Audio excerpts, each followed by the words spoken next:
Jessica. How are you? I'm good. How are you? I'm good, thank you. We're just having a little chat about horror films and stuff. Oh, perfect, perfect. What are we talking about? All new shows, new stuff. We were talking about When Evil Lurks, how surprising we were at how how gore it was. Yeah, it'll get you. Yeah, I loved it. It was great.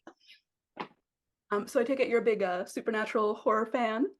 Yes, I love it. Pretty much all I watch is suspense, thriller, horror, a little bit macabre, but that's okay.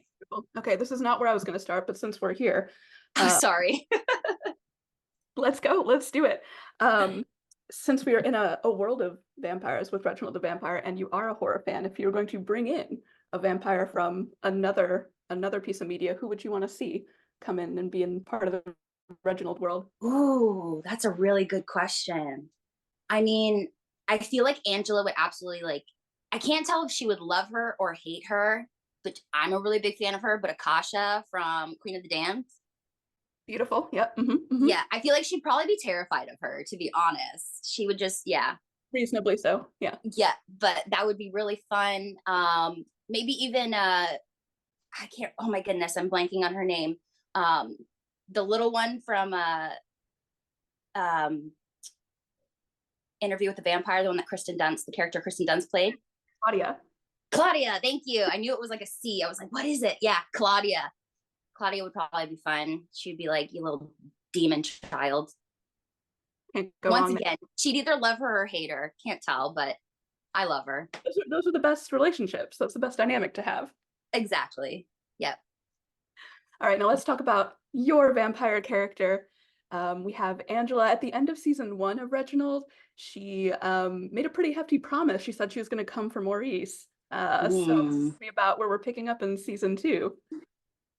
yes. So, and yeah, at the end of season one, Maurice kind of took over her spot. And at the beginning of season two, surprisingly, Angela is I think she's kind of come to terms with it because she is kind of pushing Maurice to take up the mantle.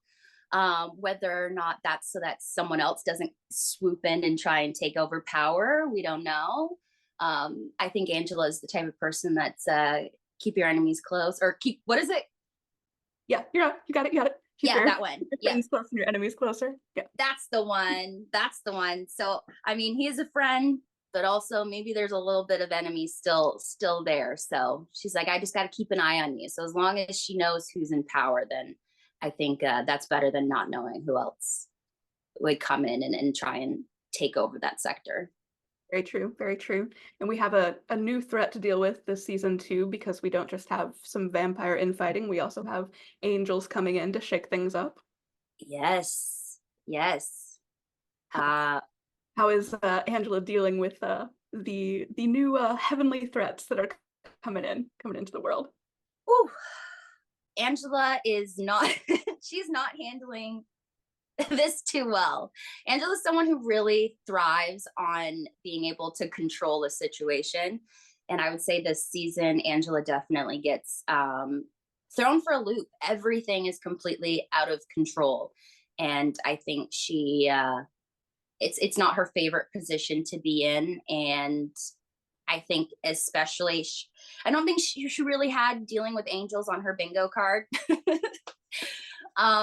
So it was really threw her for, yeah, it really threw her for a loop, and she's not quite sure how to handle the situation. I think she's always, angels are something that you've always heard of in the world. They're kind of, I feel like perhaps they were always something that was talked about, but no one really had proof whether or not they really existed. And so the fact that an angel just like came down and poof right in front of them, she's like, are you flipping kidding me? What's next? Werewolf? Which is ironic coming from a vampire. But yeah, I think yeah, it's one of those things where she's just like, I can't believe this is happening. This is my life right now. Absolutely. It's a lot to deal with to have that thrown at you. Yeah, definitely. Especially being someone who's immortal. She's like, I didn't think I was going to have to meet you so soon. It's very true. We get a lot of new characters this season. Do you have any favorite new characters that you got to have a lot of scenes with, or anybody that you got sort of a little bit of a relationship, but you'd like to explore more in future episodes? Ooh, um, yeah, we have some really fun characters coming in. We have some really fun guest stars that come in. Um, I wouldn't say, I'm not going to name names, but I would say that the people that I did get to have scenes with, I had a lot of fun with. They were really great. I really I love working with like our regular cast, but one of my favorite things is when we have guest stars that come in, because they always come in with like such a different energy, and they come in with like their own comedic styles and their own timing, and you're not used to the timing. And so it's like it's just something new to play off of, and they were always so funny. Like I really enjoy working with them. It was hard for me not to break, because I wasn't expecting them to do the things that they did or say the things that they said, and so that was really fun.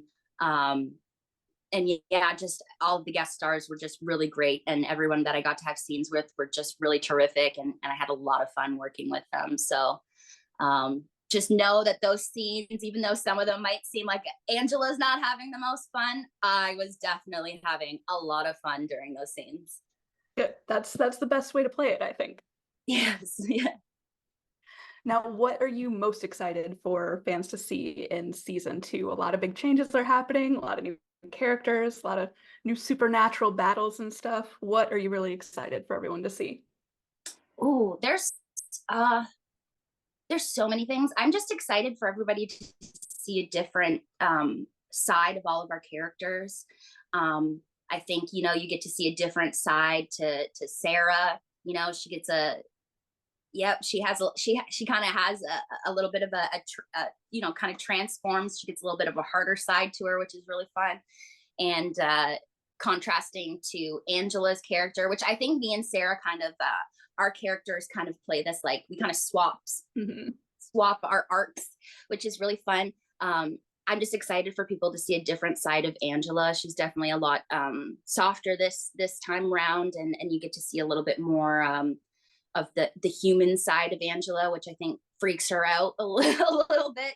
It's been a while since she's felt these human-like emotions and not feeling so powerful. And so I'm just excited for people to get to see another side to her.